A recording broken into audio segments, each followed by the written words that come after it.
सवाल कयो आहे फ़क़ीर कुर्बान मक्सी ताहिरी। उहो त चए त जेको जुआ वारी गेम करे थो उन जे पोयां निमाज़ थींदी या न।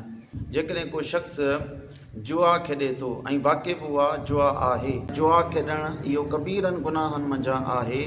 इन जे करे जेको शख़्स जुआ ज़ाहिर ज़हूर खेॾे थो त उहो कबीरो गुनाह करे रहियो आहे, उन जे करे उहो फ़ासिक़ आहे। ऐं फ़ासिक़ मुअलिन जे पुठियां निमाज़ पढ़णु मकरूह तहरीमी आहे। छाजे करे त कंहिं फ़ासिक़ खे इमाम बणाइणु ईअं आहे ॼण को उन जी तहज़ीम करणु, ऐं फ़ासिक़ जी तहज़ीम करणु जाइज़ न आहे। जीअं रद्दुल मुख़्तार जे अंदरि आहे त अन फ़ी तक़दीमिही लिल इमामत तअज़ीमुहु वक़द वजब अलैहिम इहानतुहु शरअन। बेशक कंहिं फ़ासिक़ खे इमाम करणु उन जी तहज़ीम करणु आहे ऐं उन जी इहानत करणु शरअन वाजिबु आहे। इन मां मालूम थियो त जेको शख़्स उन जी तहज़ीम करे थो गोया कि शरीयत जे हुकुम खे छॾे थो। वल्लाहु आलम बिस्सवाब।